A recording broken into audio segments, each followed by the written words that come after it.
We call this session the pot spot, because we got something for everybody tonight. So if we start with the senior, we've got Parks and Rec, we've got the library. Who am I missing? Anybody? That's probably a lot. So if you would like to understand. Senior, who's the senior center? Okay. Sounds like she might be doing some work. Okay, you guys can arm wrestle. Parks and Rec, library. Let's do it. No, you stop. Okay. I won't take her. I don't want to really want to go first. You ready? You ready? Me? Yeah. Oh, let me get my drink. He needs a drink. Oh my gosh.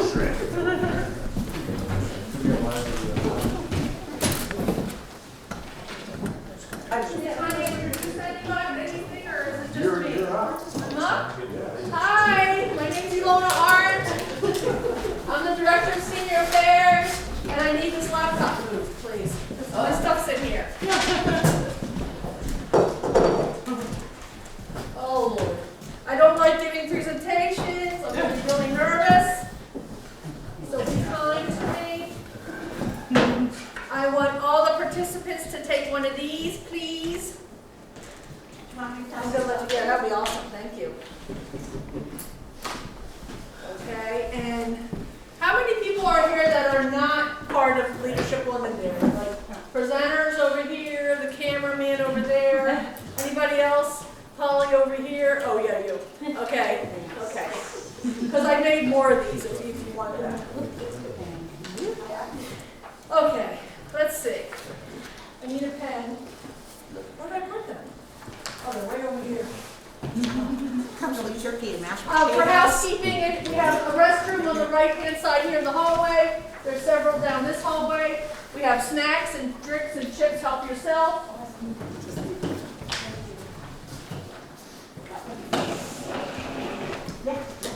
I wrote this for Leadership Londonderry a few years ago, and I've updated it since, so hopefully it's as accurate as it can be. But I want to know when everybody has their sheet.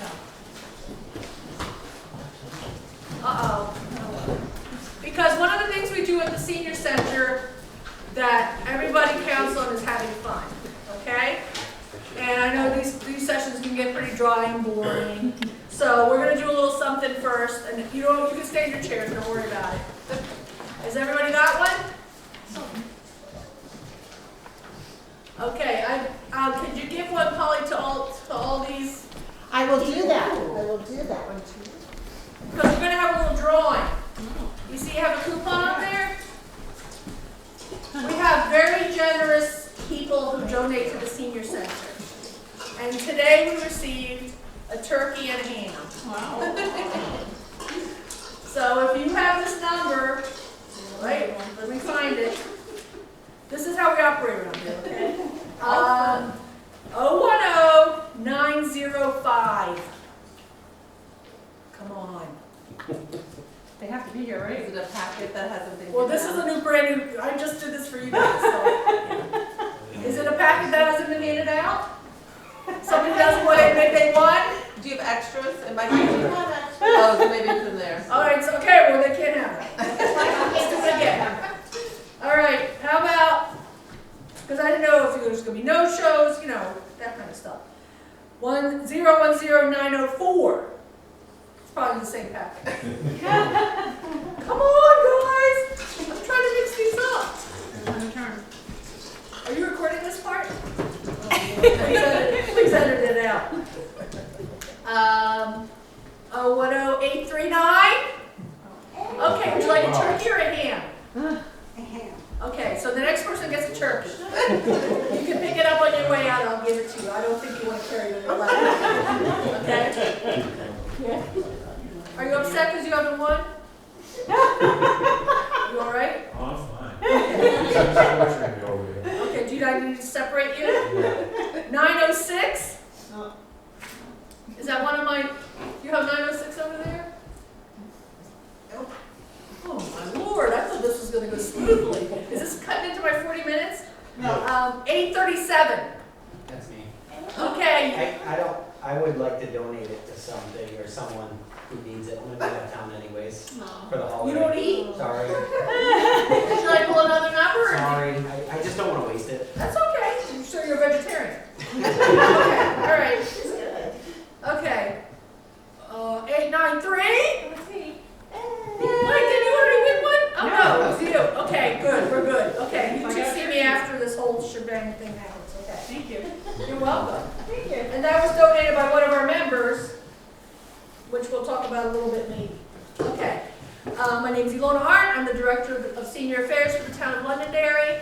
I've been in this position for about 3.5 years. I did one leadership Londonderry I actually did their final one because I couldn't make that night that I was supposed to perform. And some things have changed since I've started. Some things remain the same. We have a relatively tiny budget, but it's very manageable at this point. I should probably follow my notes. So basically the mission statement, which is what the mission statement has been for quite some time, is the Senior Affairs Department is to assist Londonderry seniors by facilitating programs and information that support and promote financial and social independence. And one of the things that I do is I run this whole shebang in here. We have different programs and events, and I also work with other departments, like with Doug and with Aaron, and we kind of cross over and do things together. With the Arts Council, we have a jam session every couple of months. So I'm trying to not just limit what I do here just to membership. We have 600 members now, and 30% of those are from out of town. So we still have 7,500, out of 8,000 plus seniors, we still have 7,500 that we need to pay attention to.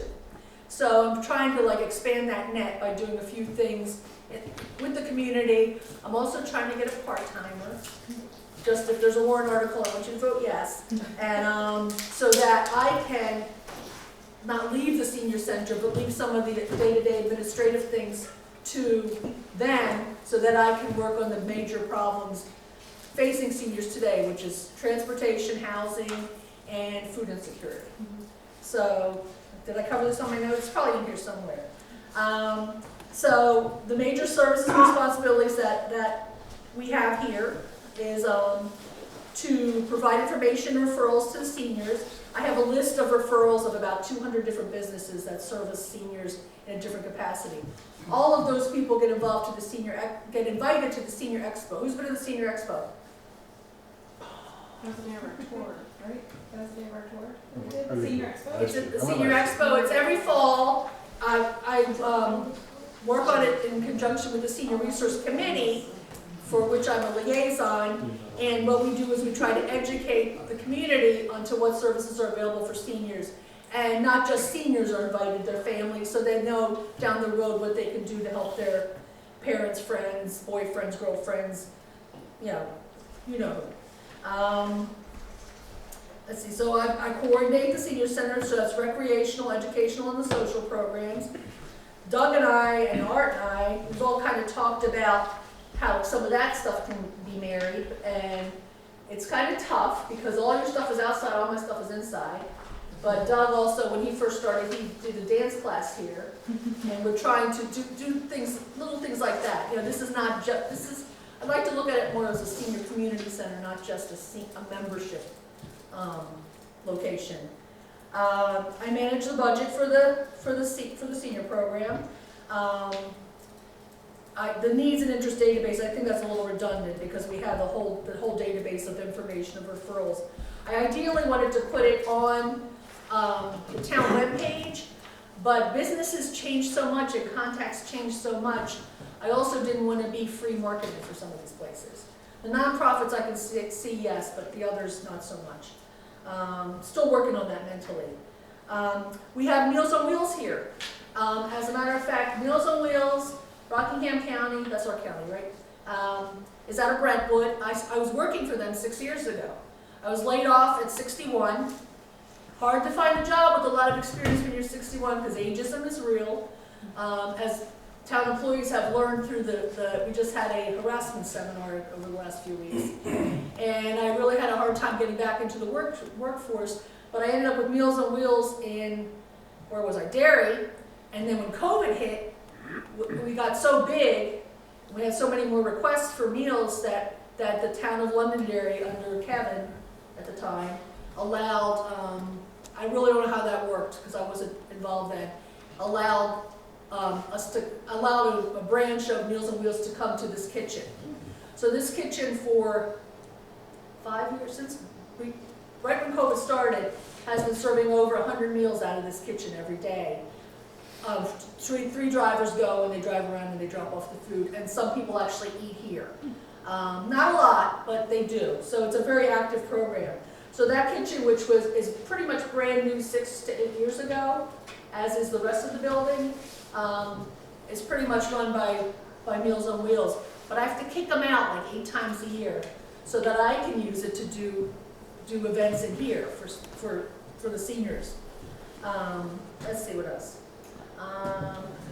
Transportation, that's a big challenge, and the people who really have been working on that, and you might be reading about that in the paper, are Arthur Rugg and John Wilson. John Wilson's on the Senior Resource Committee, and he's actually taken a lot of that under his wing. We had a transportation coordinator pre-COVID. I actually applied for the position and I didn't get hired. So it's okay, because she got laid off right when COVID started, but she gathered all these materials that had to do with transportation, and John now has them. So he's putting some things together. I don't know if you're aware of some of the things he's trying to do, but I can talk about those later because it's not my department right now. I oversee the Old Home Day Senior Picnic, and we participate in the parade when we can get the trolley. But the picnic serves, how many people do I have? 200? And the Lions Club helps to, I put it all together.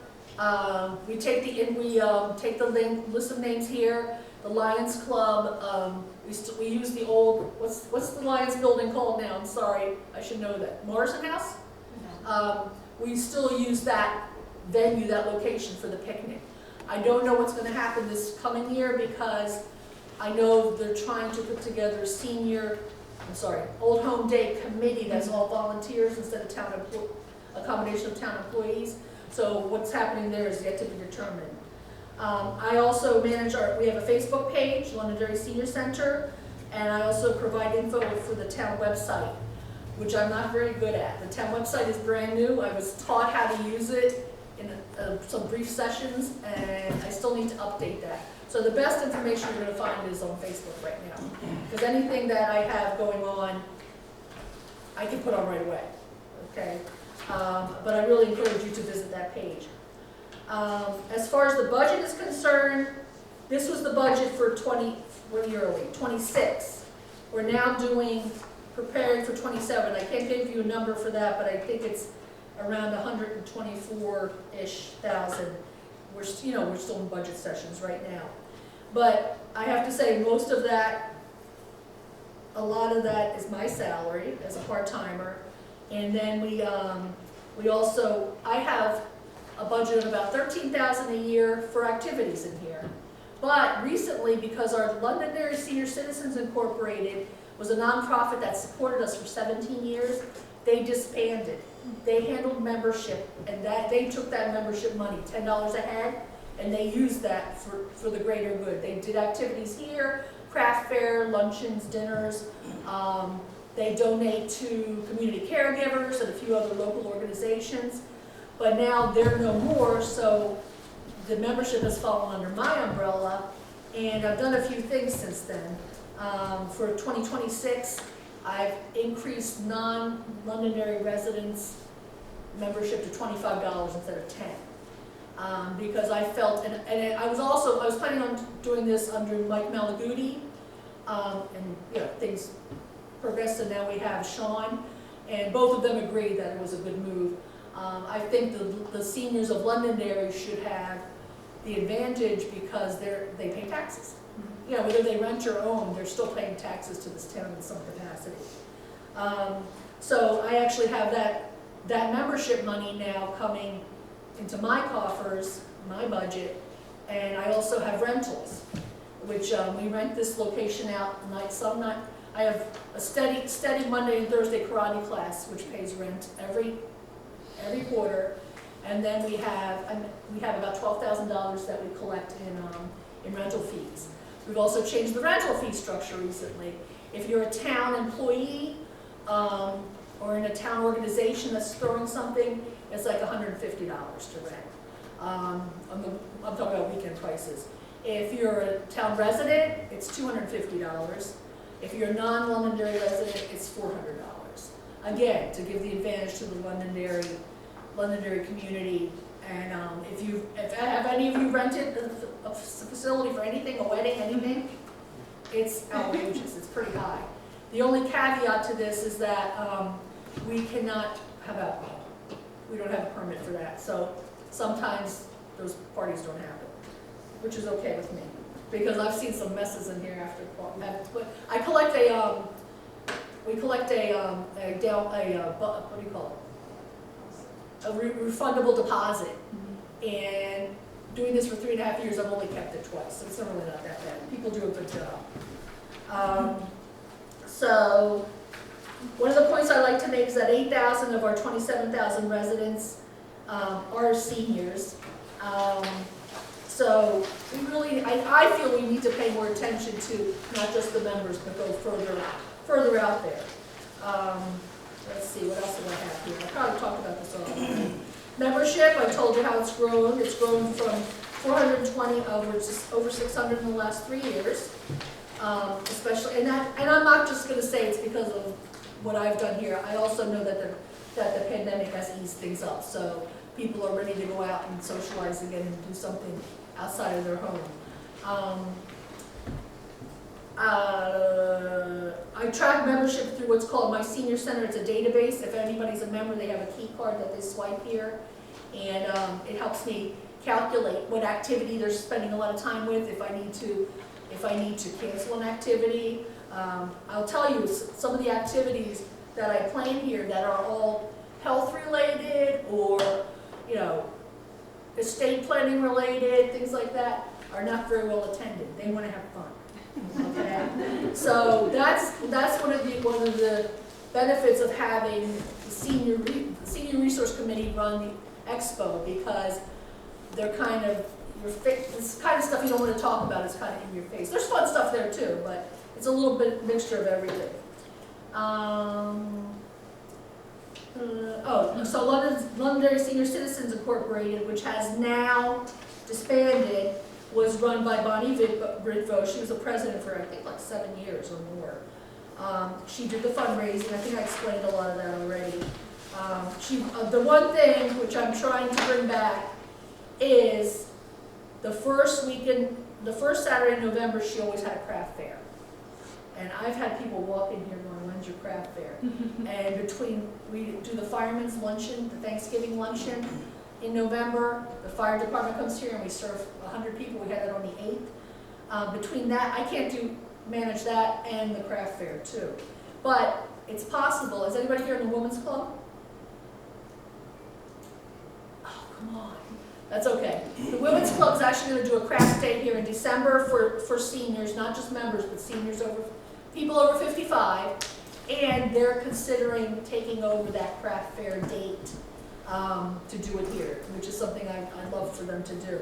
But there are a lot of other craft fairs in town. We also run in conjunction with St. Jude's, which is a wonderful craft fair. I actually got to go to it for the first time, so because I wasn't doing this craft fair. Let's see what else is going on here.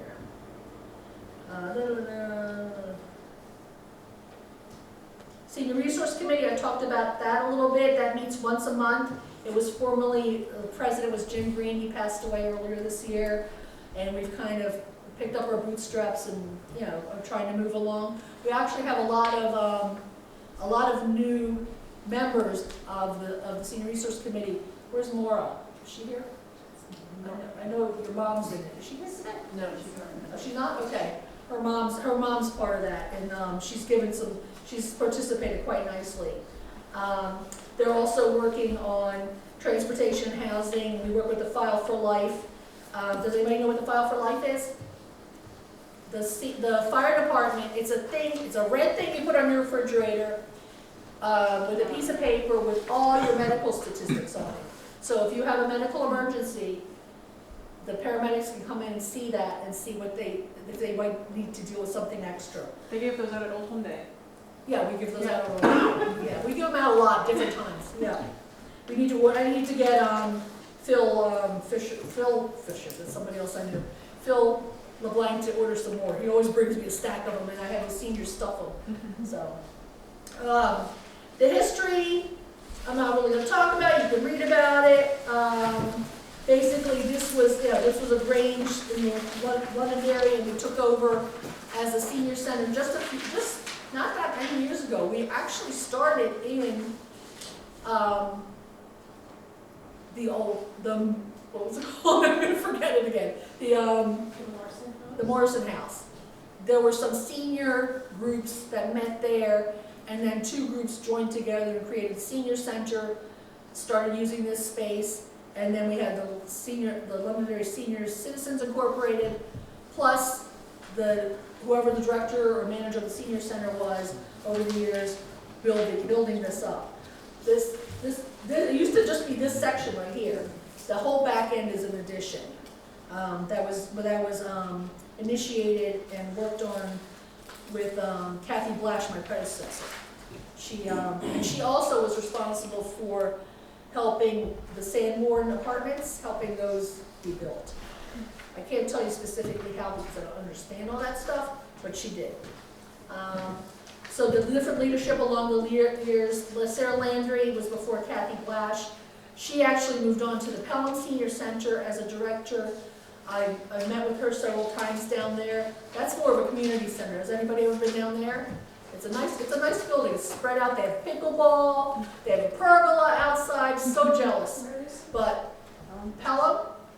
Somebody say where is it? It's in Pelham. And now she's working, I think, in Newburyport on the North Shore. So she's moved on to different senior centers. Kathy Blash was here for 9 years, involved with the addition and the Sanborn Crossing, which I mentioned. I'm the current director, loving this. I did give Sean Mulholland my notice for 3 years from now that I want to leave at 72. I hope I don't have to work at 72. But when I'm home for like a long weekend, I really think it's weird. I really like this place. I've always used to drive by it before I even came here. I used to drive my mother by it, and she would say, "I'm too old. I don't want to be with these old people." And I was always drawn to it for some reason. I can't understand. It's just who I am. I've learned a lot too about patience working with folks in this building. We have a weekly schedule, which you can see. We're pretty active. I keep Thursdays a little bit open in this room because that's when I have my special events, either luncheons or brunches or performers. We're going to have the high school chorus play for Christmas. We're going to have a Christmas brunch. They love brunch. So I kind of keep this open. So today was perfect for me setting this up because it was after yoga at 10 o'clock. I could just rip through this and set this room up. Since I've started in summer of 22, these are all things that I've added to the center. Some are pretty recent. The Rail Trail Special Edition, that was pretty funny. I stole that idea from a Manchester. I saw it on Facebook. Manchester people walk with different departments. So I invited the town and the police and the fire department to come, and they came on our Wednesday walks. It was all last month. Now I don't think people are walking anymore. I brought in Zumba. We have the jam session with the Arts Council, which is a lot of fun. If you're over 55, the next one is the day after Valentine's Day. We just sit here, it's pretty laid back. They all play acoustic music. We have food, we have crock pots, we have snacks, no alcohol. And we try to schedule it when the Patriots aren't playing, but that's really hard.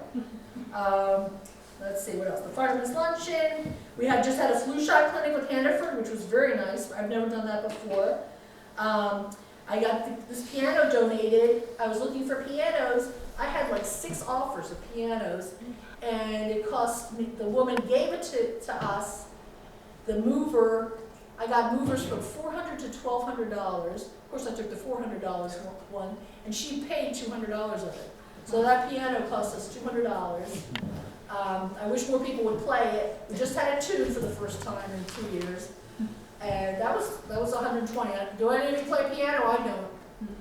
It's we can't move it. They say when you move it and you jerk it, it messes up the tuning. So we usually shoved it back and forth, but we can't do that anymore. Let's see, what else have we done here? Oh, the scam identity theft prevention we're going to do again. I'm actually working with the library. Becca's been in touch with me. That has been popular. We've actually had some of the police representatives from the police department come for that because there's so many different scams. They just keep on inventing new stuff to try to get over on us.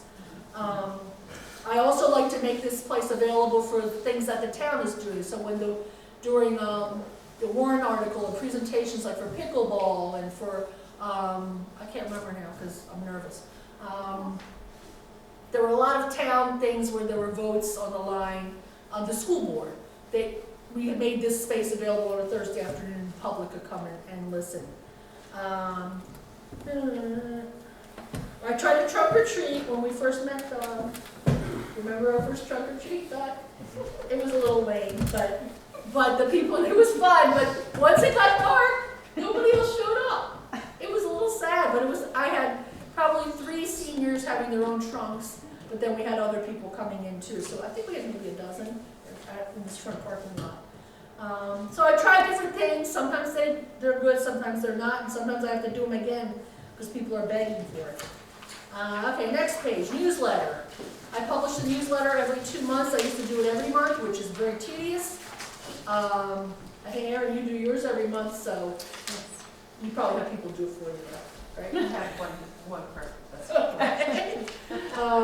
So that's usually on the town website, but you can also get it on our Facebook page. I usually put a link to it.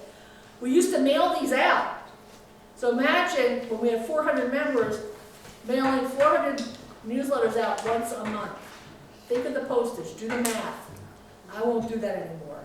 If somebody, somebody is at home, homebound, or if they have an issue, I'll pop one in the mail to them. But it's 78 cents a stamp now. And with membership now, trying to get 600 people to pay by January 31st for 2026, I've already have 250 who have paid. I have the form in the back of the newsletter. I have them all over the senior center. That way, like at the end of December, I'll mail out all the letters, and hopefully we'll only do like 300 and save some money that way. What else we have here? Oh, that's the resource guide. I've talked about that, and all those are the categories that we try to cover in the resource guide. We have people locally who work in these capacities that we can recommend. But we try to let people have their own choice. We don't say you need to go to this place. I mean, I'm not a social worker, so it's we have the information there for them to pursue. Volunteers, phenomenal here. You can look at some statistics over the last several years. We get 250 to 300 volunteer hours a month of members who come in here, work the front desk, clear tables, set up bingo. Oh, my time's up, my alarm's up. Sorry. So just the people that come here, they're just great. I have 7 people who work the front desk now, but 3 of them are out for different reasons, whether it's their own medical reason, their significant other, or they're moving to Florida for the winter. So it's always kind of rotating there. That's one of the reasons I want a part-timer here too, so they can pick up that slack and also train people that are more, nobody's permanent, none of us are. So it's been a real shuffle trying to schedule that, and then I cover the front desk if necessary, which I actually enjoy because I get to do one-on-one with folks, but I also have other things to do. So. The attendance and the event sign-in, that's how many people sign in for events every single day. That's increased, since, I'm going to say it's since COVID. And we've only had this senior center database for about 6 or 7 years. So that 2021 figure, that's definitely COVID. When did COVID start? 20, right? Yeah. Okay. So, I have it here, 1920. So those figures are low, but you see how exponentially we've grown over the years by adding different activities. And the last thing I have is the Senior Affairs Department report, which I have to put in your big old fat book every year. I'm not gonna read it to you, that's for your pleasure when you're trying to go to sleep tonight. Okay, questions? How much did you say the membership was? It's $10 annually, and we used to do it fiscal to fiscal, mid-year to mid-year, but before LSCI disbanded, they decided to go annual. So the last 6 months of '24 were free. But right now, And that's for like husband, wife, it's not for, it's each, it's yeah. per person, yes. And I've also explored that in other senior centers around. I know, I think, I might have it mixed up. Cashin Center in Manchester is free for Manchester residents, but non-residents are, I think it's $25 or $35. Salem has closed membership because they have so many members, but their Salem residents are free and non-residents are $50 a year. So everybody's a little different, but I just felt, I didn't want to raise to the 10 here because I feel, again, I feel responsibility to the taxpayers of this community to give them something back. How do you apply for a membership? Do you just, I'm sorry? would they come here to apply? Generally, yeah, they come in, they like a little tour to see what we do. I usually give them a newsletter, or I'll email them a newsletter copy so they can see those activities we have on a day-to-day. And some of it appeals to them, some of it doesn't. I mean, I have some people who just come here for yoga. I have some who just come to play canasta. We just started it, they want to play canasta, and then I never see them once a week. So, no, anybody else? Oh, come on, I thought I was gonna get peppered with questions. You are welcome to walk through here. I'll be happy to walk you through here later on today if we're not asleep. And at the same time, you're welcome to come during the week while we're open, 8:30 to 2:30, Monday through Friday. We're gonna start closing at 2 New Year because nothing happens between 2 and 2:30. Question? Yeah, the resource guide, how is that accessed? Is that? It's not. Oh, Okay, it's still under development. Jim Green and I were putting it together okay. before he passed. We use it as a database to invite people to the expo. But if somebody were to call me and say, you know, my mother is moving to Londonderry and she needs a place to live, do you know of any places? I'll cut that section out of my Excel spreadsheet and I'll either email it to them or I'll print it and mail it to them. But I don't have it published. I would like to have it published, but it's never complete. I feel like it's an unfinished piece of art because everything's always changing. But if you want a copy, I'll send it. Okay, just send me an email. Okay. Anything else? All right. Over now. Thank you.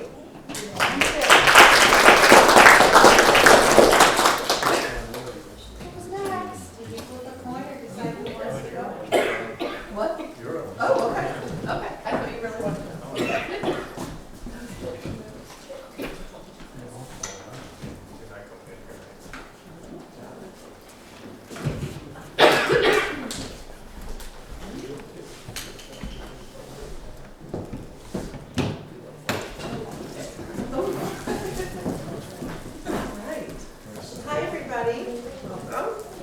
My name is Erin Matlin. I'm the Leach Library Director. How many of you have library cards?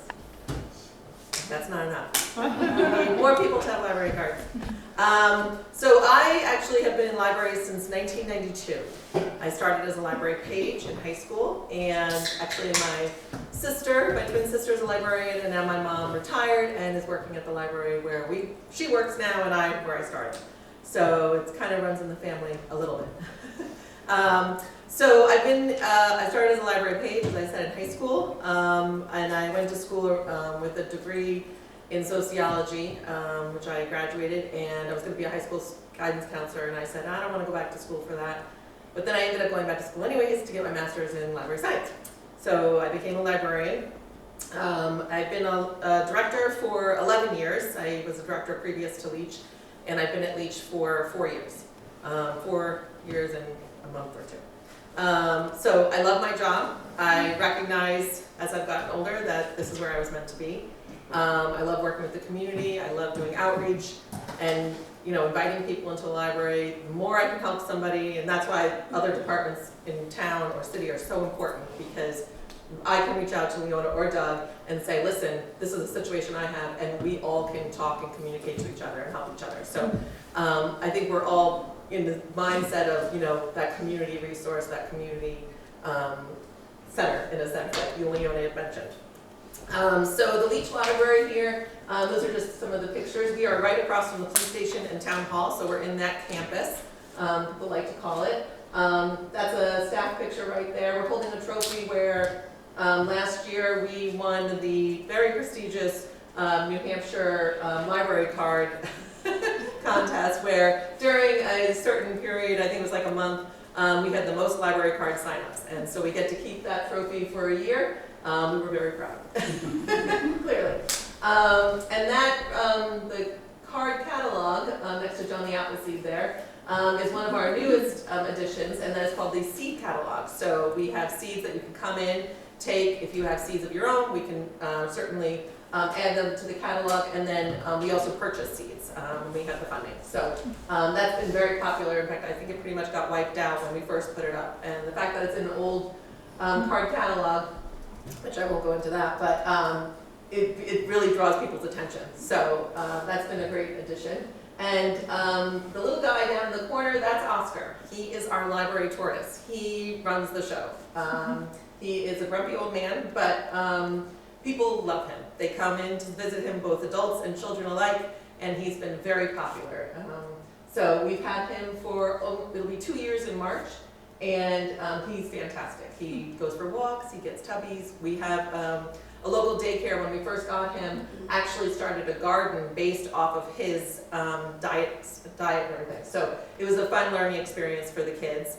And we also have a vet will come in and do programs and do a checkup for Oscar, but then we turn it into a program. So it's been a great addition for the staff and the patrons. So that's exciting. So at Leach Library, we are all about, oh, I did that. Okay. I didn't mean to do it right away. We're all about service.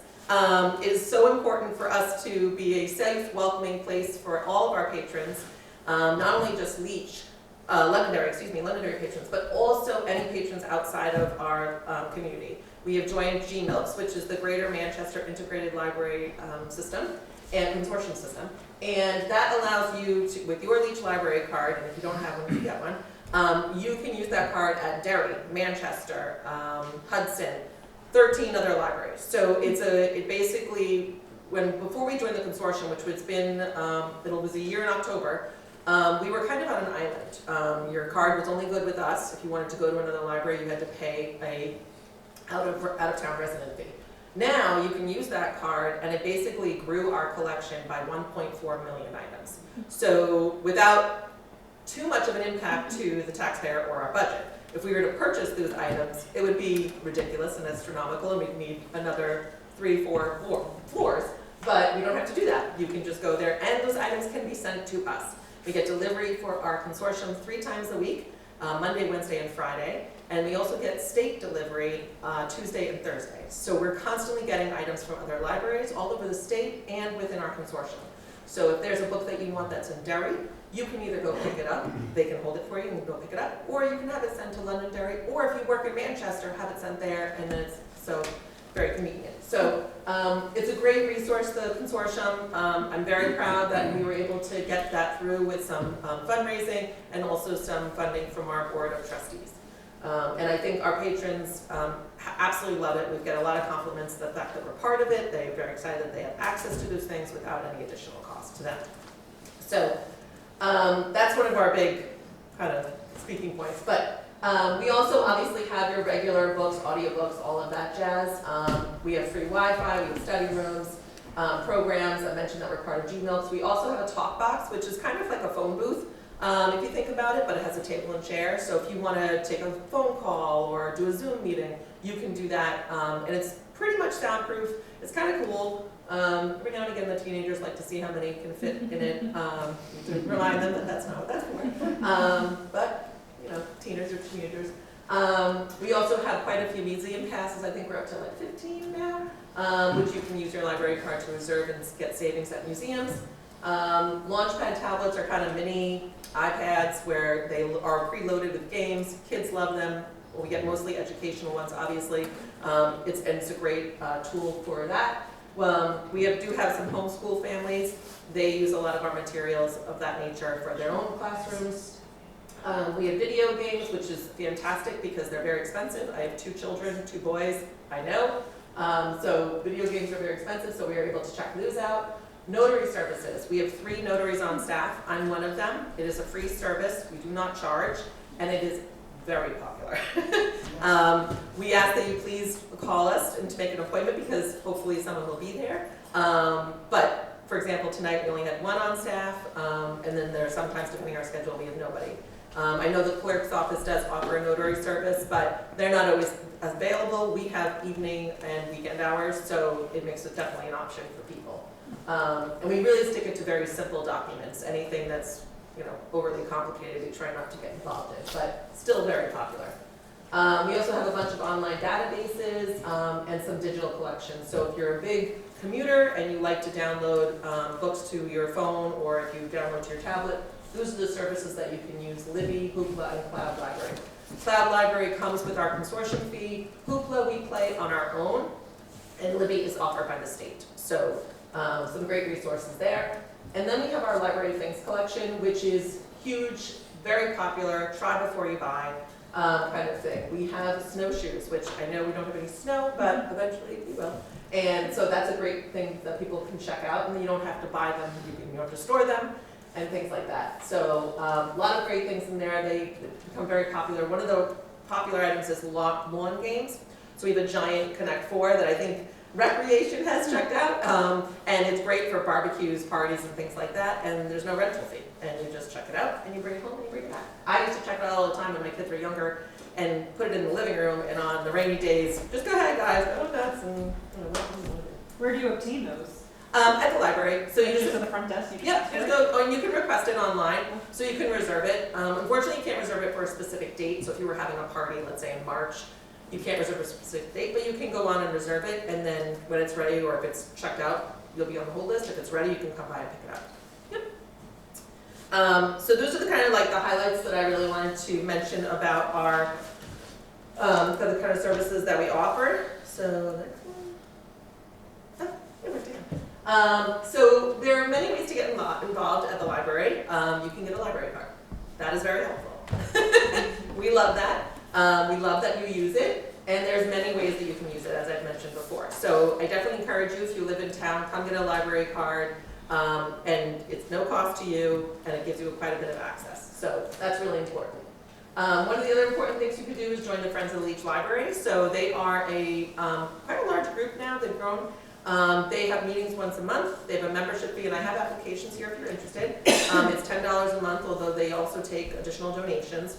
And you don't even have to come to meetings. You don't even have to kind of participate all that much. Just the membership alone is very helpful, and they use their funding that they get from membership as well as fundraisers to help the library. So they help us purchase maybe an additional item for the Library Things, or they help us purchase museum passes and things like that. So that's always helpful because then it saves money in our budget that we can either use for other things or eventually give back to the town, if it happens.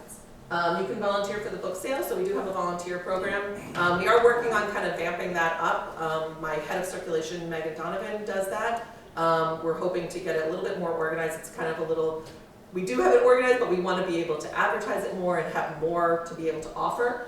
It's just only a project in the works, but we do have a book sale downstairs and a little teaser at the top of the stairs, and we would love to have that open more often for our patrons. So that's definitely something that if you want to volunteer, that would be very helpful. We get quite a few donations on the daily, sometimes hundreds a week.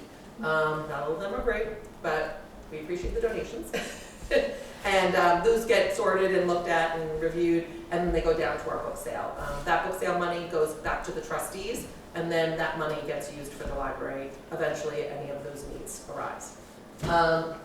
And then the big one is run for library trustee. So we have 7 board members. There's an election every March. If you would like to run for trustee, they have monthly meetings.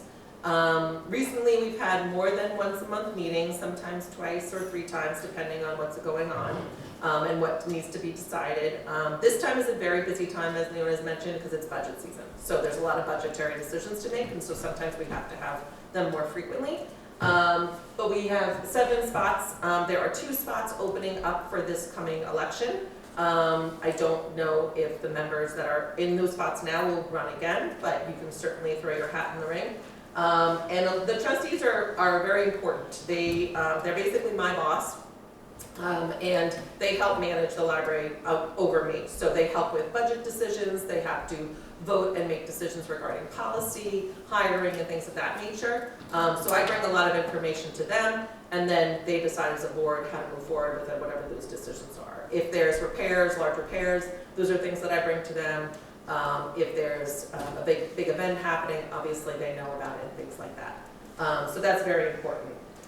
So if you want to run for a library trustee, you can just stop by the clerk's office and speak to Sherry. She'll have all the information that you need to run if you're interested in that. If you know someone that's interested in that, that would be wonderful. So just a couple of things. We have a newsletter that we put out monthly.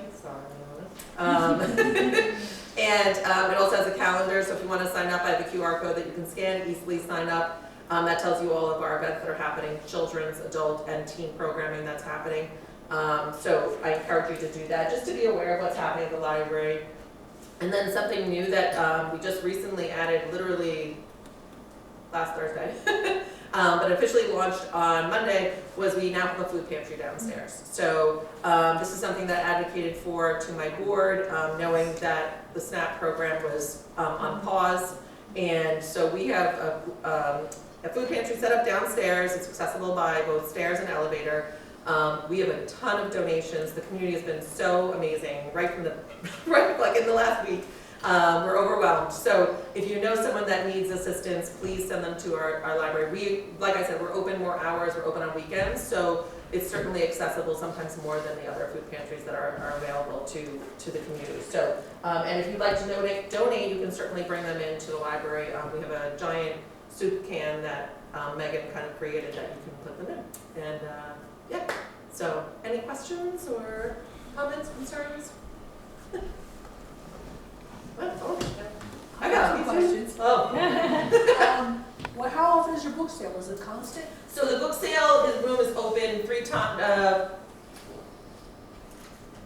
Tuesday, Thursday, and Saturday. So it's a constant? Yes, but as long as there's a volunteer. Okay. And that's the challenge sometimes with volunteers. They're not always there. And that's okay. They have lives. They have other things that they need to do. So we do try to keep it open a couple hours each Tuesday, what did I say? Tuesday, Thursday, and Saturday. But Thursday is an evening, and both Tuesday and Saturday are kind of the morning time to try to throw that off. But we always have the teaser shelves at the top of the stairs now. However, during this time, starting at the end of October till January 5th, we have what we've done, this is our second year that we've done this, is a special book sale. So what we do is myself and another one of my employees, we kind of gather those really nice donations, and we get some really nice donations. We gather those throughout the whole year, and then we save them up for this time period, and then we price them a little bit higher. So the money that goes back to the library is great, but now you're able to buy materials that maybe you can give as a gift or for yourself, and some of them are really fantastic. So I encourage you to come in and take a look. And nothing, I don't think anything's over $20, if not $15. So, but some of the the puzzles are still wrapped in plastic. So, definitely a great way to give as a gift if you don't have a lot of money. And last year we raised close to $2,000 in 2 months doing it. So, it's a fantastic way to kind of take those donations from everybody that donates and make them as gifts. So, any other questions? How long is the term of a library trustee? 3 years. All of them are 3? Yes. Because I know the Senior Resource Committee, which is not a board, they have like 1, 2, and they have different increments. Yeah, so depending on when you start, it's going to be 3 years. So we have 2 seats right now that their 3-year term is up in March. So we'll get potentially new board members in the April meeting. So, and then we have a chair, co-chair, and treasurer, and then board members. So those get newly elected every April when we have new members. Board.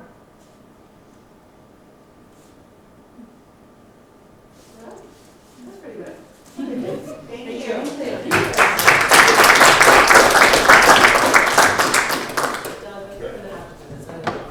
how you have it set up here. Thank you. If you want one of those chocolates, now's the time.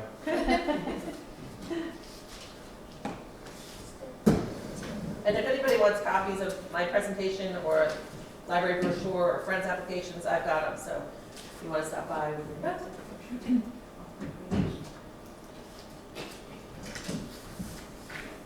Let's see.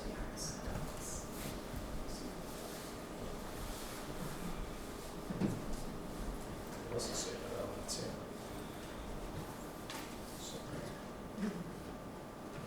Okay. Perfect. All right. Well, welcome. I'm gonna pull up Art here too. I'm the Assistant Recreation Director, Doug Cole. This is the Actually, it's Director of Recreation. And also former town manager. And Those are days I would honestly we like like to you. forget. Steph was very happy to have him. Being there late, no. Yeah. I was at work by the time I was just getting up, so. We were grateful. It was fun. It was fun to know the people, but it's like I can coach football, but I don't think I can go down and coach the Patriots this weekend. I'd be lost, and it's like, okay, sit down, you gotta sign some checks. So thank you all for being here. Really appreciate it. This is my first time doing this, so I know I've seen some faces around town or people applying for certain boards or commissions, so thank you for your interest in doing that as well. Just piggybacking on what's been done tonight, obviously we're all three of these departments are in the field of human services, so I think sometimes, we always look at towns, we look at the big three, DPW, police, fire. I always like to think there's a fourth pillar to the community that really holds that up, and that's human services. So, it's not always flashy, literally, we don't have vehicles with lights or anything like that. But, yeah, I'll show you you'll see some of our vehicles later. But, I always think that that's important too, because of the human service aspect, because it is about serving the residents for the town that we're all working in, and we're passionate about that. So, as we kind of get into that, I start off with the first slide is kind of what is recreation, not to make a kind of school presentation, but as you can see, it's about engaging people, enjoyment, relaxation, and leisure. So it's getting away from work tasks. It's the essential tasks that you want that kind of provide uplifting for your own spirit, body, self, all of that. I would even argue that being here at Leadership Londonderry is a leisure activity which falls under recreation too. So you can find that in any capacity. It's why you're there, what's enjoyable about that. People go to town council every 2 weeks as well, because I think it's something that people enjoy or they want to be involved with the community. So it can be anything from a league that you're playing in, running around, being involved with volunteerism, or being at some of these meetings. So, but the biggest thing is about promoting the well-being and reducing stress and quality of life for everybody. So just a broad definition of what recreation is. There's going to be a lot of photos too, so hopefully you can see them all right, but these are some of our participants that we've had. Just a general department overview, you'll be able to see, a couple years ago, I guess when we came in, I'd say we almost had a sort of a rebranding in the sense of when I started in September 2023, Art and I got talking about, all right, what's going to be the future that we're looking at in the upcoming years of what the department's going to look like. So that was included updating our mission and vision statement from what it had been in past years. So I never knew we had one before.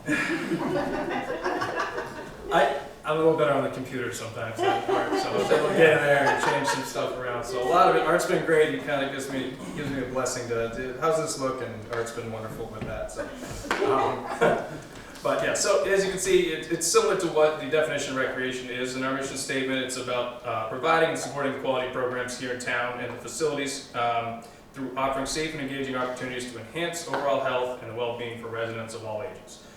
Vision statements, it's similar to that. That's kind of the direction of how we're going here in the upcoming years too.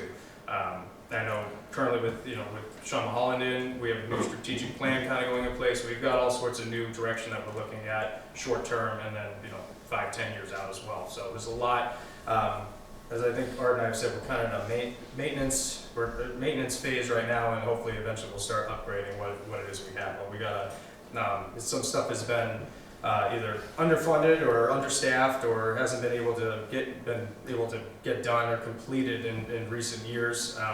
And so now we're starting to see a resurgence in that just by doubling the size of our staff. I think we've been able to cover a little bit more and also start providing new things to the community as well. So we have the key services. So obviously we cover youth and adult sports and recreation programs, summer camps, field trips, arts and craft activities, special events, and involvement with community offerings.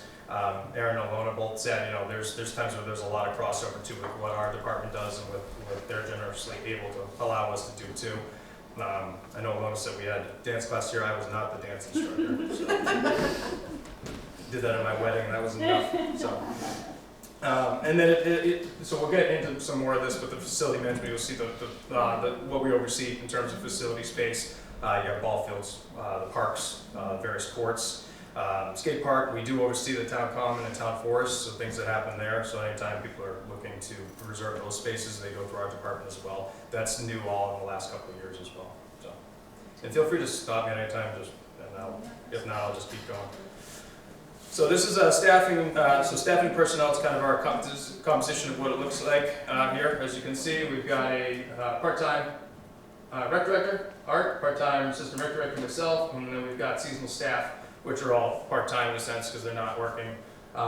Nobody's working full-time, throughout the weeks or the seasons that they were actually on the books. So you'll see, hopefully you can see, there's some asterisks there with certain positions, camp staff, instructors, and at the lowest one, the recreation intern, which is paid through the revolving fund. I'll get into that in a little bit when we start talking about budget. But that's a basic organizational chart of how it all looks, how it's broken down. Sid Care is our senior maintenance worker and labor, and there's several seasonal laborers that work throughout the spring and summer months, early fall, that take care of the field and facility spaces that we do have. But again, that's just kind of a breakdown with, like you see, there's no full-time staff currently. And the recreation intern position is also something new that just got created in the last month or so. We actually have a qualified candidate we're hoping to get started next month, so that will help backfill on some of the other items that we're now taking care of and progressing to complete. Some of our staff too point out just certifications and training, how important that is. So we have some funds that are allocated in our budget, but also that we are able to use through the revolving funds to make sure that everybody's up to their current training criteria. That's maintenance positions as well as staff. On staff, we have certified Parks and Recreation professional through the National Rec and Park Association. We have CPR, first aid certifications. That goes for seasonal staff as well. We make that a requirement, so either they have it or are willing to attain it. That goes for as well. This extends to our instructors. So if we are running a program that isn't run by one of our staff members, we make sure that that's part of their overall training.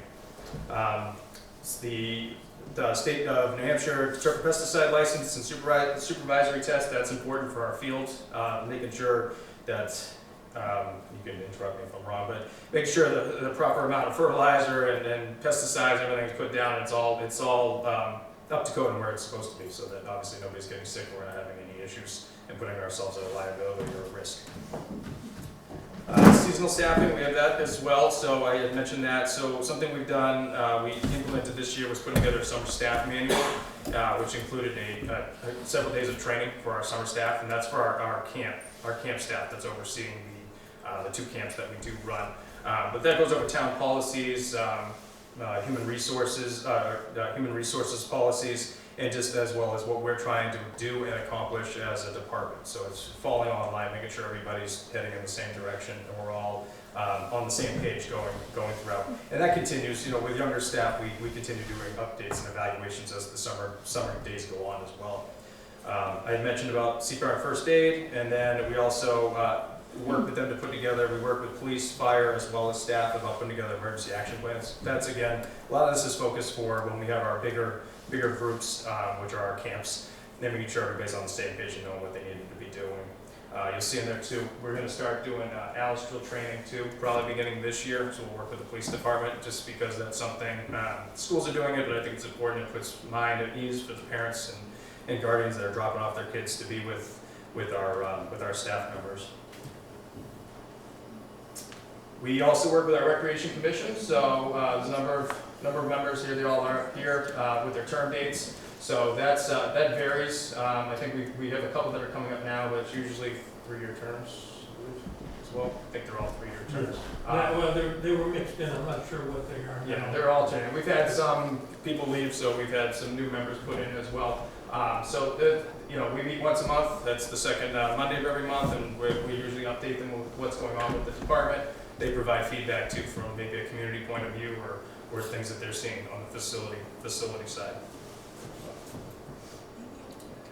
Some of our online services where we can find all of our information is we have a Facebook page. We obviously use the website, and then our other software that we use is our myrec.com, which is where all of our online registration takes place. So all of our families can set up an account there, see all the different programs that are being offered, and if you have an account or if you've used it, you'll be able to see exactly which programs are available for your family members. So, but that keeps getting updated. It also provides information. All these pages all have same information, so if you go there, you can find brochures, you can find websites, you can find our contact information.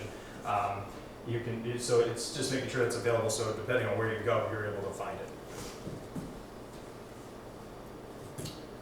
Since we're in budget season, or entering it, or kind of been, if you've seen any of the town council meetings and have done some of our presentations, this is just a general overview of how we approach each budget season.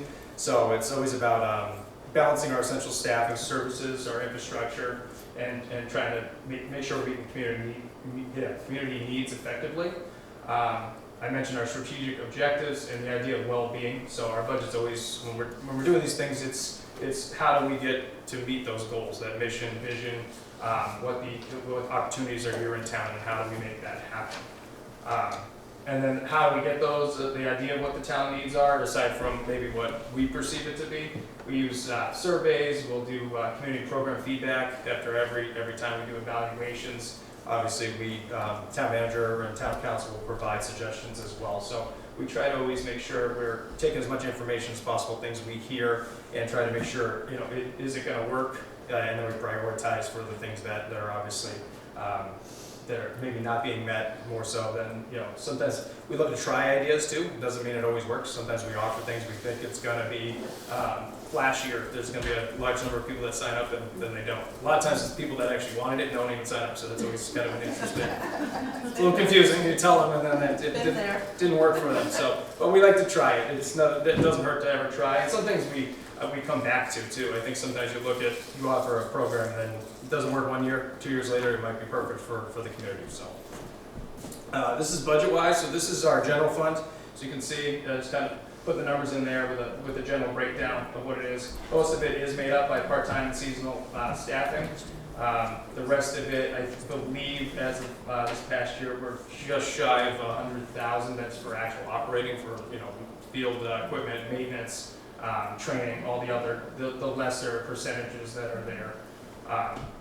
So it's the general question usually comes out, well, how are we able to offer all these programs, do all these things? So that's where I'm getting into the revolving fund.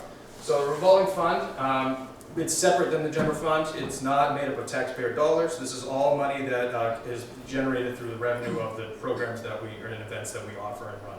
So you can see the revenue sources. So usually program fees is biggest, camp fees is obviously second highest, and then all the fees that come in for the different programs and activities that we do offer are all then used for the different expenses. So it stays away from that general fund. We're able to take that out, and we're not using taxpayer dollars for any of that. But it's also able to help, especially with the seasonal staff. I mean, we're able to do the training for them. It pays for the MyRec software, all the program equipment and supplies. Depending on the program, some are more expensive than others. Good example for that, volleyball last year was a new program that we offered. We had to buy all the different balls, the nets and stuff, so that had a higher overhead than we always kind of joke, but dodgeball doesn't cost that much, For the most part, they last. You get a good year out of a round of dodgeballs that you buy, but they're surprisingly more expensive. The dodgeballs are not what you played with in 8th grade. They have left red marks if you get hit. They don't make the pating sound. You didn't get knocked down by it because just that Nerf ball stuff. So it's really taken some of the pizzazz out of it for some kids, but it's safe and everybody can play. So it used to be like, you'd have dodgeball with 15 kids on a team, you'd have 12 of them back against the wall on each team because they didn't want to get in. Now they can get in there and play. So it worked. The balls are a little more expensive, but it really cuts down on medical costs.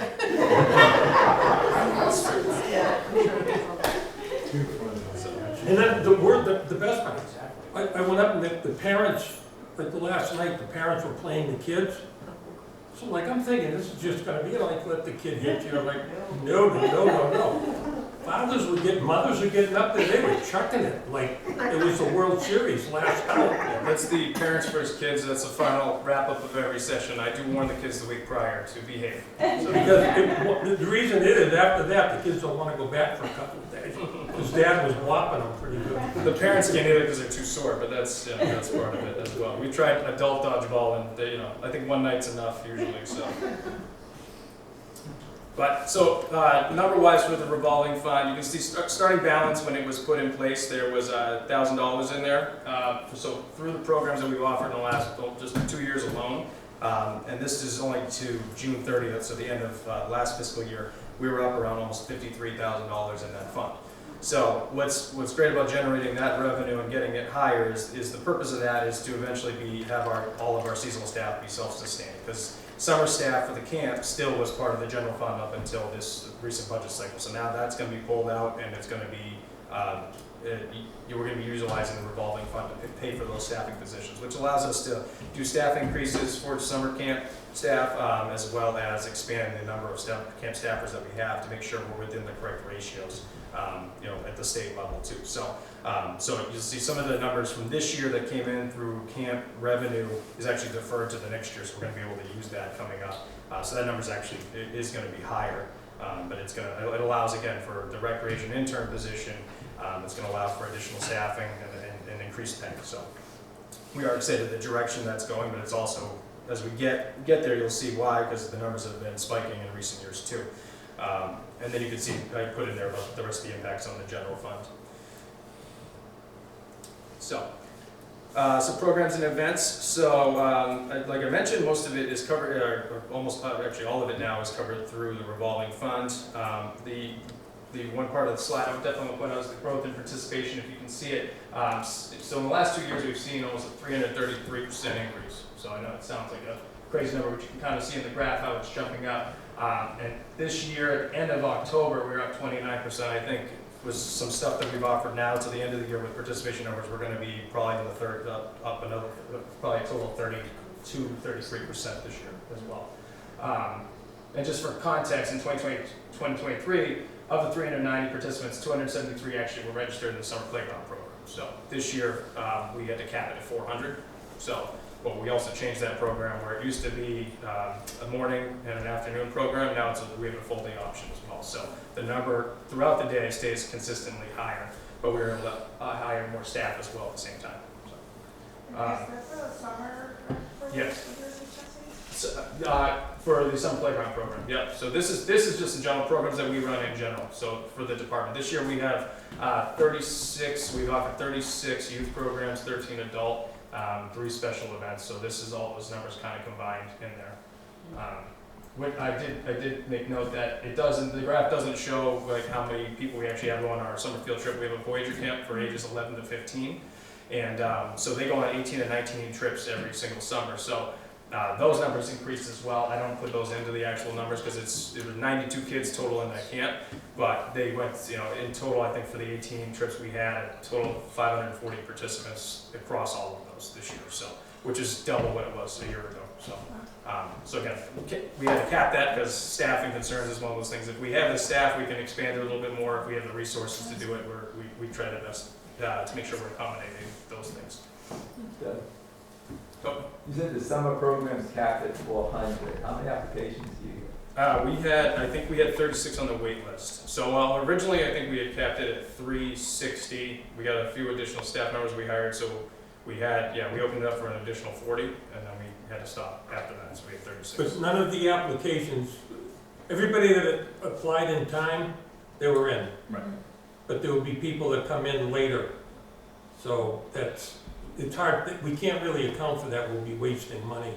Deadline was new this year, that was something too, I think as we go into it in the future, people will realize there is a deadline, so make sure, but in the past, it was more of a drop-in program, so that's why we were able to, we weren't having 400 kids every single day, because people, some would only come for a week, some would only come for a couple of days, so this year was definitely a lot more people on site.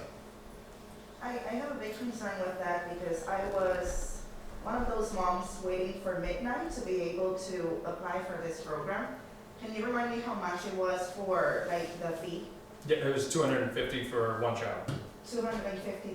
Yeah. So that night, I'll never forget because my options were either I get into this program for $250 or the summer program I was gonna have to go to was gonna be double my mortgage.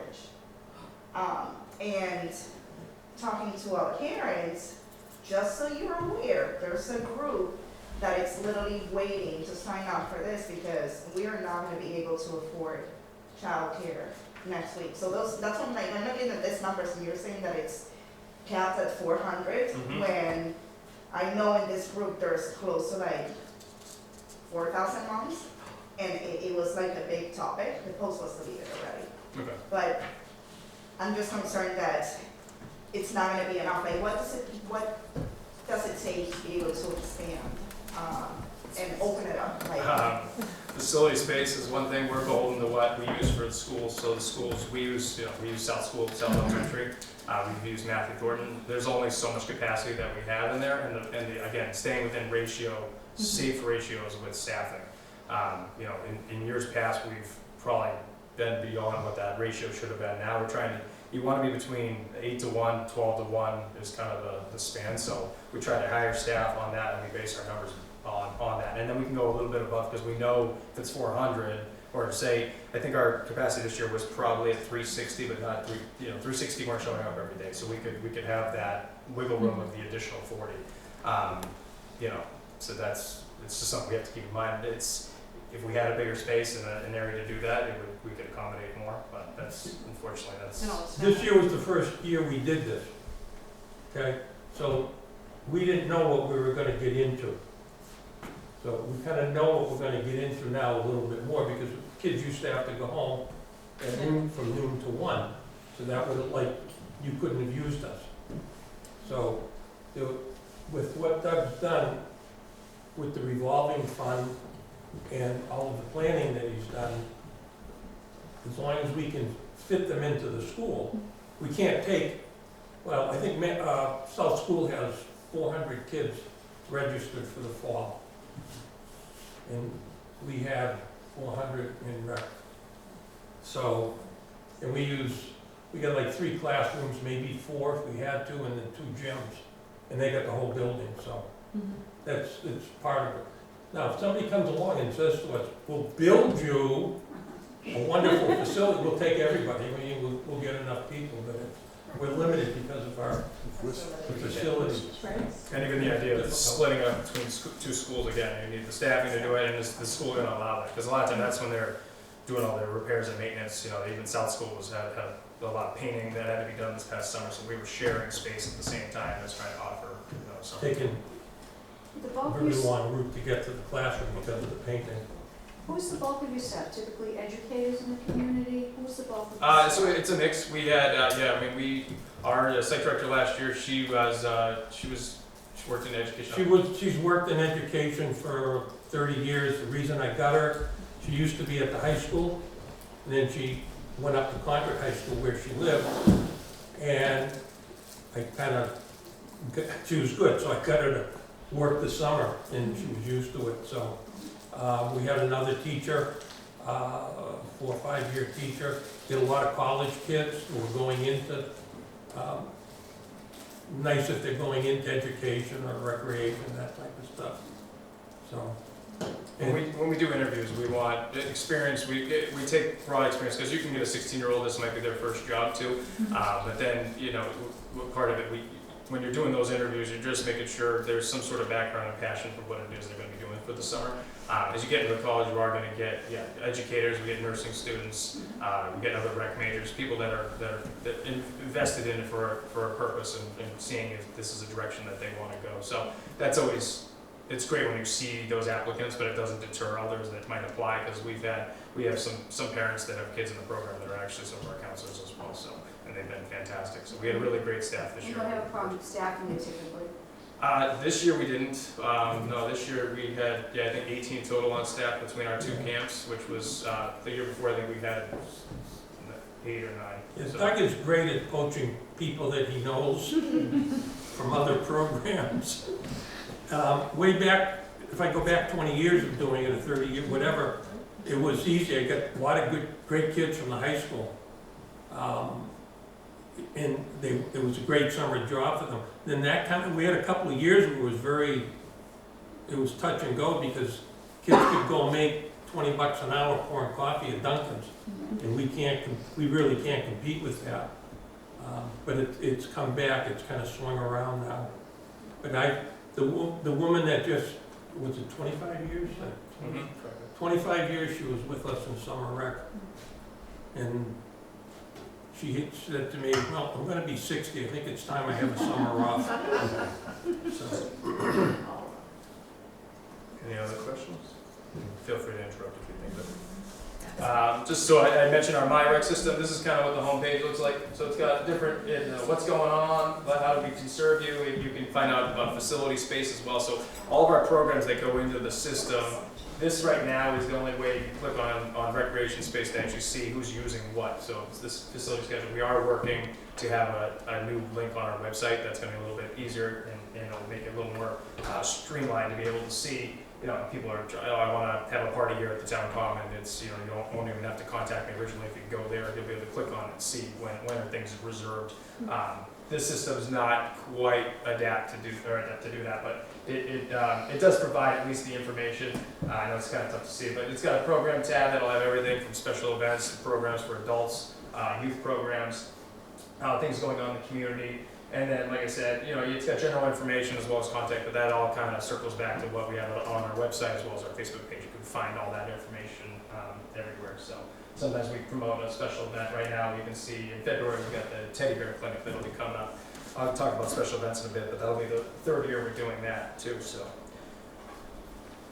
program-wise, I'm not going to read this verbatim, but this is just kind of the development of a program. How do we look at what is needed? Because again, a few years ago, this wasn't something that was quite done. We had some camps, oversaw what the leagues and organizations in town were doing, utilizing recreation space and park areas. So as we started developing our own programs, we had to define what the purpose was, what do we try, why are we trying to create it, what do we want, what's the outcome, what's our audience every single time. We try to, usually starting off programs, especially in a new community, that ages 8 to 12 is kind of a sweet spot. That's where you get people that are willing to be involved. Then it gets a little harder on the fringes of that. But after the first year, we were able to expand to, K to 1 grades, as well as some stuff that was offered for later teenage years, young adults. So now our focus this year is on adult programming, and even trying to get a little bit younger too for families that aren't involved in the school system already, and having options for them as well. So again, we're doing the best we can with a part-time staff to offer as much as we can with the hours and resources that we do have, but trying to make sure we're meeting all those needs.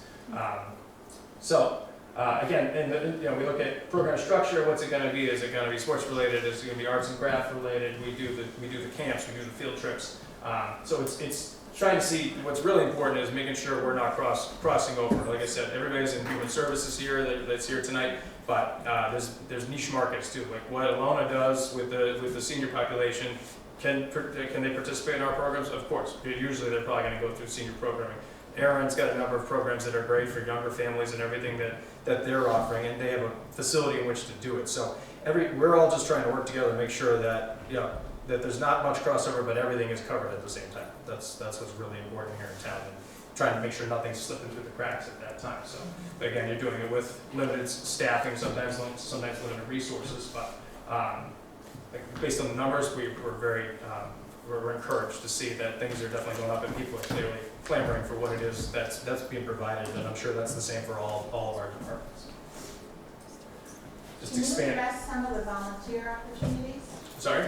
Can you address some of the volunteer opportunities? Yep, so for our department, volunteer-wise, that's usually where we're actually looking at the high school age, college age, when they're back from break, but they help out with a number of our programs. They'll be there for, as resources and guides. So if they've done a sport, volleyball, for example, I know I mentioned that earlier, a number of players that play at the Londonderry High School actually come and help out at that program to teach the youth that are participating in that, and that's grades K through 8. So it's hopefully that'll be kind of a funnel system for kids that want to continue going, whether it's recreationally or even at the high school level and beyond. We have volunteer opportunities that we do for we do park cleanup days, as well as occasionally we'll need them for our camps and for some of the field trips if we have numbers that are expanding again beyond those ratios, especially the field trips. Sometimes we don't have enough staff members and we have a full bus, so parents usually love to come to an amusement park for the day, and, for free and get to help us out, which is great. I think in terms of the leagues and the nonprofit organizations in town, the volunteerism, it's through the roof. That's what they do. They're excellent at it. We could not, a lot of the things that happen at those field spaces could not be done without their boards and their members. The organized leagues, baseball, softball, soccer, lacrosse, football, cheering, did I miss anything?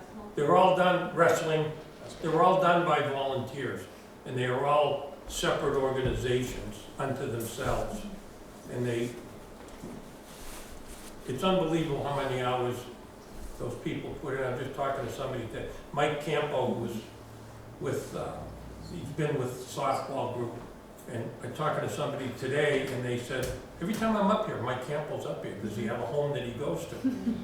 But that's what they do. So all of the youth organizations for sports is run by volunteers. And volunteers are getting harder and harder to get into the fold now. Back in the day, I hate to say that, but back in the day, at Lother and at soccer, volunteers would run the kitchen for the concession. Now they have to hire somebody because they can't get people to come in. So it may be better, the food may be a little better when I'm not down there cooking, but there are all sorts of volunteers that are around. Soccer is, all those teams need coaches. Same thing with Laffer and football and everything else. So basketball is now the one that's starting, and wrestling too. Wrestling's a tough one because not a lot of people have wrestled. Most dads have played a little baseball or a little basketball, but not really wrestled. So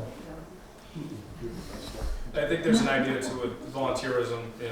Why can some of these human services not just be carried out and taken care of by volunteers just in general? As Art said, it's tougher to find volunteers, first of all, but there's also an expertise level that is needed.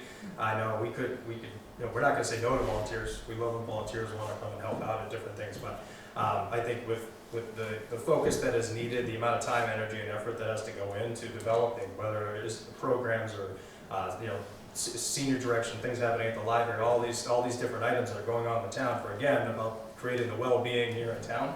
It can't just be dependent upon the volunteerism to make sure that's done. It's really,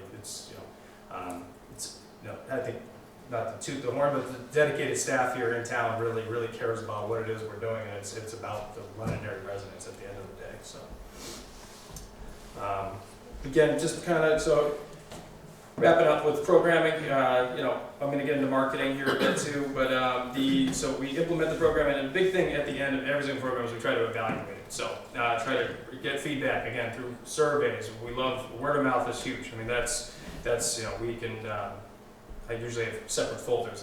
There's the nice compliment folder, and then there's the other one to make a note of that to work on this for next year. And it's constantly evolving. It can't be something where you just it's always been done this way, so we're just going to keep doing it. It's like I know that's not how we manage things. I doubt many people in town that want to be progressive with those sort of ideas. You can't go that way. You have to really always be ready to evaluate and change and turn on a dime sometimes. That's recreation. Sometimes it's not black and white, which is it's always living in that gray area. So, which I enjoy. but I'm sure we probably all do, or else we wouldn't be doing it. Moving on from programs, I've mentioned some of the events. So we got some annual events that we do. There's the Teddy Bear Clinic. We're coming up on the 3rd year of that. For those that aren't familiar, that's for ages 10 and under. We hold it at the Londonderry Community Room. They're generous enough to let us stage up there, but we have local nurses that volunteer their time. They set up different booths for the kids to come in through with all their stuffed animals, and they get basically, they can have them checked out. So it's that to help alleviate some of the anxiety that kids have from going to the doctors, the nurses, or well, Dr. Delagrado would know. I'm sure there's a bunch of Dr. Delagrado is my pediatrician, so that's so. Isn't he out of your practice yet? Yeah, we're retired on me. So I think that's last page. I think that's a Friends episode. So that one we're really, that one's a lot of fun. We look forward to that one every year. It's great to see, especially what the kids bring in for stuffed animals. It used to just be teddy bears. It's not. I think last year it was a 10-foot stuffed snake. So all sorts of stuff. People have fun with it. The volunteer nurses, again, they're volunteering their time. They're from local hospitals.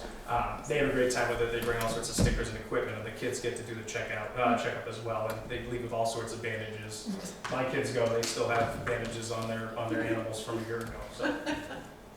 Old Home Day, we're very much involved with that. I know they're shifting that more to a committee, but that was something Kirsten, Hilton, and I really were spearheading that for the last couple of years. But we adapted to grow some programs there as well. The Color Run, just had our 2nd annual Color Run this year. That took place at the town common and through the town forest. We expanded what would have been done with the old softball game between police and fire. Now it's a softball tournament. We have multiple departments that are competing in that. Police always win. Yeah, police always win, yeah.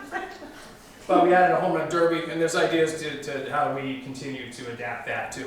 So we'd love to make that kind of a youth-based home run derby that's happening during the day too, as we're expanding what's going on during that Old Home Day week. The one that's upcoming, actually starting on Saturday, is our Thanksgiving flag football tournament. That'll be its 2nd year this year, but we have an adult tournament take place Saturday, and then the youth one will take place next Wednesday when the kids are in school. So we'll have that going on as well. So. Standing by. Sorry? You get paramedics standing by. You got dodgeball. Some sit here. And then we're involved in a number of community involvement and outreach. We don't look at just what is our department doing, it's also what are other departments doing, what are other people in town doing, how can we be part of that. Recreational, whether we're setting up our own town, our own games. So we've, Christmas on the Commons is something we help spearhead with the Rotary Club. Southern New Hampshire Tour of Lights, if you haven't seen that, that's going out right now. Basically, if you have a nice light show or light display in town, send it to us. We put it on a list if you're willing to share it, and people can drive around from all different communities and see the wonderful light display. So, and that takes place all southern region of New Hampshire. So a number of towns are doing that as well. That's something we try to be involved with. I put on there 603, their brewery bonfire and their 603 day. We were set up there again the last couple of years. We try to work with them and in conjunction with other local organizations too. And Town Halloween, it didn't happen this year, but it is something we've done in the past where kids can come through with their young families and come through Town Hall. And people that don't always come to Town Hall, they get to see the different departments, and there's costumes and candy and all sorts of things to do. So, and always looking to expand on that again when we can. So we have our camps and field trips, which I've mentioned. So it's some playground program we talked about. It's ages 6 to 14. That's 6 weeks. That was expanded this year too. Some other things that we added to that, and aside from it just being a full day, was the weekly themes and entertainers that we have. We have visitors once a week. So nobody was going off site, but we had somebody come to the actual camp. And that's great. Staff does a good job of kind of help suggesting ideas of what works, what doesn't work, and things that we can look forward to in the future. I mentioned the Voyager Camp. That's an additional week, June to August. That's 18 to 19 field trips, and that goes anything from hiking, biking, deep sea fishing, amusement parks. We went to Patriot Place this past year, so we got to see train camp. So we mix it up, and we try to see all different parts of the region. Do they have a nurse in that camp that participates with you guys? For which one? For the Voyager? For Voyager, one of my staff members, yeah. Yeah, so and then again, we all go through CPR and AED and first aid training and all that too, so, yeah. That's us at the top of, I think that's Mount Chicora. That was a good hike. Takes a while, we had to get up very early that day, get them up there. So marketing wise, I talked about some of this, where we market, our website, social media, we'll do it through email. So some people that might be willing to be on the list, we'll just send out a message, this is what's going on in case you're interested, because not everybody sees the deadlines or comes up on the deadline, it's almost past. We do hate for people to miss out. I saying no is one of the worst things. I know the wait list and all these sort of things that we have to do sometimes, unfortunately, it's just, we do get restricted. But if we're able to, we always expand what we're offering. So we do our local partnerships, and then the big one is the brochures. This is just kind of a quick snippet of our winter brochure that just went out. It's usually 4 or 5 pages. It just has all of our materials, and you can kind of see when we're sending them out each year. Spring's usually the shortest, just because in terms of what it's covering, because the summer stuff's coming quick, and we got to get it out earlier every year. The summer stuff almost comes out right before the spring stuff does sometimes, at least with the camp information, because everybody's trying to plan ahead for what they're doing for the summer. But we've got a number of different programs that'll be kicking off here starting in January. So that's online. If you have any interest, you can definitely check that out. We mentioned collaboration. These are some of the organizations that we collaborate with, two of which are here. I don't know if everybody knows, but Alona's that was a contest, right? Yep. Yeah, did they steal an idea from you? She might have, yeah, that's right. Yeah, so we have again, with rebranding came with, new logo contests and ideas, and we kind of reached That out. was my only submission. So there you go. It's pretty good though. Winner, it's good though, Yeah. isn't it? We had 7 or 8, but we landed on one that we were able to, I think it encompassed what we were the direction we were trying to go. So, but collaboration's huge. A lot of those groups are there for us when we reach out without hesitation. They're showing up. Then we got facilities and maintenance. You want to jump in on, if I'm wrong on any point, you can jump in. What you see up there are the basketball courts, and our basketball courts are in their need of repair. And there's a group that got together, Restore the Rex is the name of it. There are 4 guys, they formed a non-profit organization, and I'm not quite sure how close they are to having enough money and labor and people volunteering, companies and stuff to get it done, but I think they're that close. They just need to be redone. We've tried to patch them, and the guy comes along, oh yeah, the last 7 years. No, it doesn't, and they just need to be done. Our tennis courts need to be done. I was taking up the tennis nets today, and I dropped something on the court, like the end of a screwdriver, and it was an echo. And I'm knocking, and I'm like, oh, that's not good. So those need to be done. There's going to be I presented to the capital improvement plan to get in. And we got a favorable rating, but they do need to be redone. The high school uses those, our 4 courts, for their tennis program, boys and girls. So those are things that hopefully will get fixed. The next big item we're going to have is the skate park, because that is coming to the end. It was built 25 years ago, I think, and we've had to take some structures out, and I think it's just eventually it's going to go. That's going to be, they're all being done in concrete now, and we are no longer talking 6 figures or 7 figures. We're talking like $1 million or so to do it. It's just a lot of money. Will the plan be to keep that a skate park if possible? Yeah, I won't be around then. I plan on being done June 30th. And that would be a question for Doug, and more so for the town council, because it's going to be, and for the voters, because it's going to be a big ticket item. I was in favor of it. I still am, because the skaters are kind of like the risk takers of what they were like in the 50s when they souped up their cars and made them a little faster and went around corners too quick. So at least we have the kids somewhere that's fairly safe to do their stuff, not going down Mammoth Road at about 40 miles an hour, or up at Shaw's or Market Basket skating, so it gave them a place to go, which I think is a good thing to do.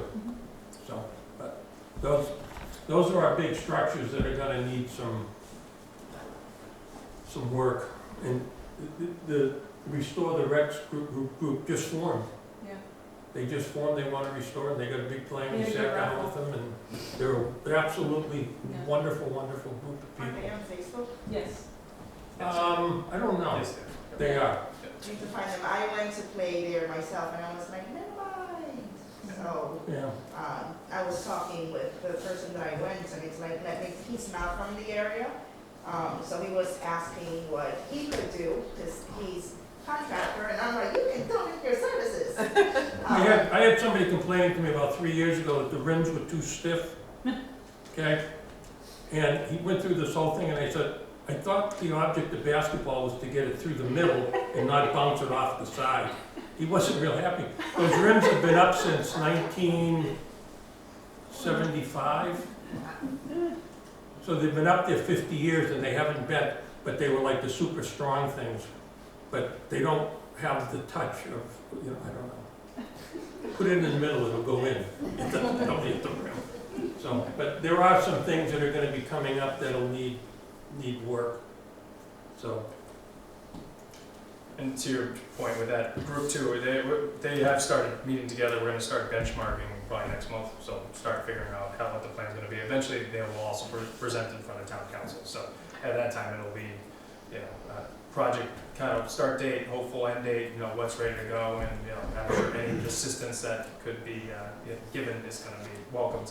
But that's going to be very much department and town driven too. That's with these projects. It's showing that we can work together with these groups, with other departments, DPW, engineering, and making sure that these projects are coming to fruition, getting completed, and are again another asset to the community. So I won't go again read this all, but some of the facility maintenance that's done is the routine maintenance. That's just stuff that's done weekly, monthly, annually, preventative stuff, things that we have to pay attention to. On there you'll see Funway Playground. That is our only playground that we manage. Everything else is managed by the schools. A couple years ago that came to our attention through some Facebook posts of things that were that needed to be fixed up down there. We were fortunate to be able, through the town council, to provide us with some ARPA funds. About $20,000 went into that space, so including the ground, the wood mulch, as well as replacing 3 pieces of equipment there, and doing inspections and things along those lines to keep us on a routine schedule. So again, it falls into routine maintenance now, where we're looking at that every single year. I think every 2 years is reapplying mulch, not to the degree that we did. I think we had almost 200 yards of mulch that was spread, thankfully by volunteers.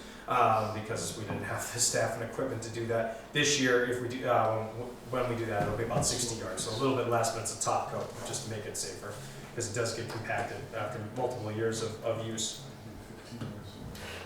Art mentioned on some of the fields and courts, but here are some of our field and court spaces. So we've got the Laffer fields at the Campo complex. That's all the baseball and softball fields, as well as a concession stand. Nelson Road, which is right adjacent to that, those are where the tennis courts, basketball courts, the playground, the skate park, that's where those all are, as well as the softball field that softball uses it, as well as some of our men's and co-ed leagues use down there as well. And then West Road, on the almost other side of town, we've got our soccer fields over there. So again, concession stand as well as our recreation storage for vehicles and maintenance equipment is all over there. That's a picture of the tennis courts.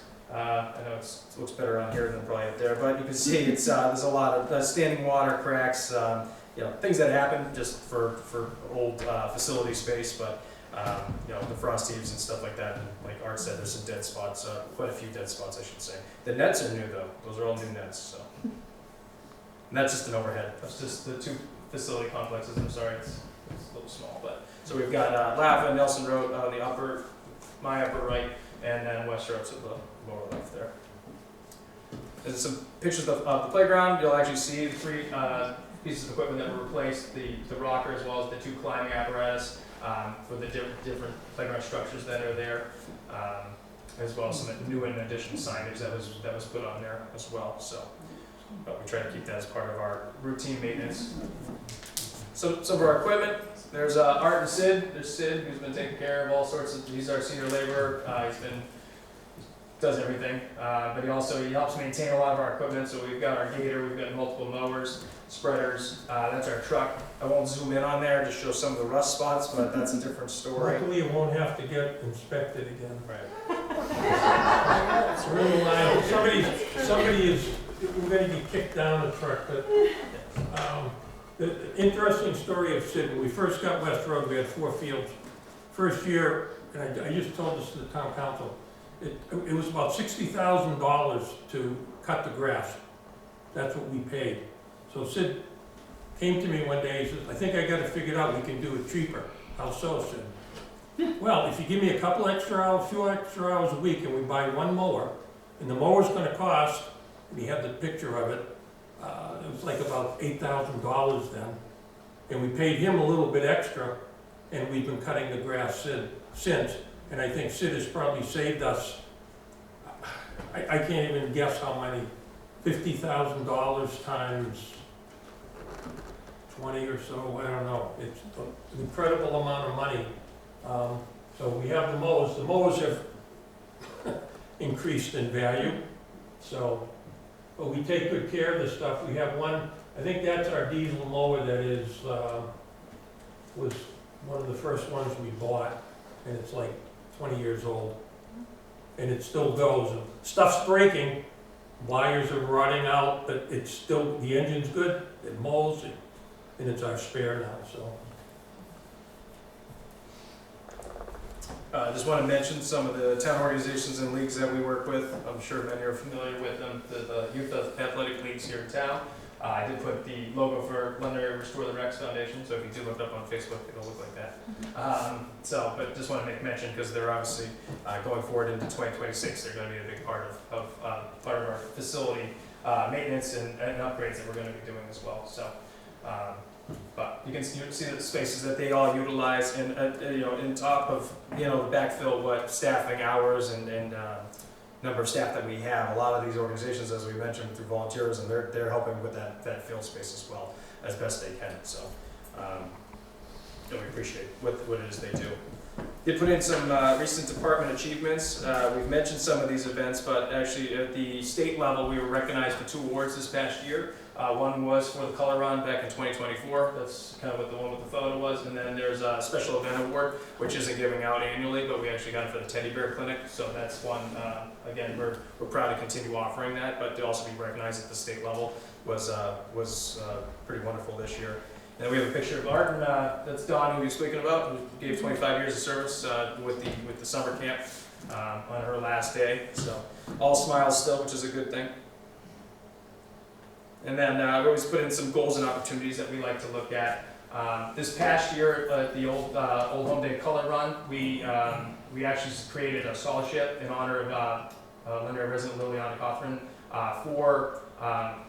for families that need financial assistance for the summer playground program. So we raised close to $1,500 in that. So that's 5-6 families potentially, which is great that we're going to be able to provide those in need with the scholarship opportunity. So and that's something that's going to continue annually. So the fees that come in for that is all going, percentages all going to that scholarship fund that was created this year. We have goals for facility rental space is to start upgrading and actually writing most of our facility and field policies and procedures. Some haven't been looked at for a number of years, but that's when just getting those in place so that people will, like when we utilize the school space, I have to basically ask permission. It's going to go for outside groups as well that are utilizing our field spaces, so we know who's using it. It helps provide that schedule, that link I talked about on the website. It'll be able to keep that up to date where everybody will know who's using it. And groups that are typically using it are already going to be all set. If LAFA organizations, soccer, they're going to be utilizing West Road and LAFA as they have in the past, but we'll still have that information, certificates of insurance, things like that, just to make sure everything's streamlined where it needs to be from our viewpoint. And then we're always looking at grants and sponsorship opportunities. So we look at, especially with the capital improvement plans that's coming in and the different projects that we need, we're going to need to look for additional resources. Because again, we're not going to $5 million and just going to drop it in our lap. Or I'm not saying the project is $5 million, but that's we're always looking at that. And what's fortunate is being tied in with some of these other groups. Going on to the next slide, using outside resources. The New Hampshire Parks Recreation and Park Association, that's the state level. The national is the National Rec and Park Association. These are important organizations. In United States Tennis Association, again, looking at all those organizations, there's always scholarship and grant opportunities there. So it's looking for what the town qualifies for and what can apply for what projects that we need to get done. So another group that we're also involved with is it's state through the NHRPA is the Grant State Track and Field Program. So that's actually a spring program that we do, and our participants compete at the state level. So that one's a lot of fun. They do a great job every year, but they also get a taste of track and field without maybe doing a commitment to being on an actual athletic team. And then I just did I'm not gonna read all these, but so let's just kind of, so why is recreation, so why recreation? It's a core public service and it's not a luxury. As we mentioned, it kind of fills different gaps that other groups, other organizations, departments, the schools might not be able to do. And we're always trying to find that niche, because some people, they want to be super competitive, some want to just, like we mentioned, leisure, want to just come and enjoy the activity that they're doing. So it's such a broad spectrum of what you're getting. In recreation, we get all sorts of participants that fall within any given one of those categories for any given number of programs or events. We mentioned about public health, public safety. It also, it adds a value to the community to have recreation programs, young families coming in, even senior population that's looking for stuff to do. I know New Hampshire's one of the older states in the nation, so to have those opportunities that are there, so they're not just sitting at home and being able to be out in the community, meet other people, is obviously going to be attractive. We talk about the municipality value by having a department that is recreation or senior services, library. You're able to guarantee that you're going to be able to provide the services. That's our mission and goal, is to be able to do that. We're talking about improvement of the fields, facilities, and the parks, and it's utilizing our services and the resources to actually improve those in the town that you all live in. And then I mentioned about grants, leveraging those, and then I'm not going to read the quote, but I found that interesting. That was from the National Recs and Parks Association, which I think is it's important to with what it is we're discussing here. With again talking about pillar of community with what human services and departments and staff here in town. Our dedication is to you, the residents, your families, future families, and all of that as well. So that's all I got. Any other questions? Thank you. Thank you. Special thank you to Art for his multiple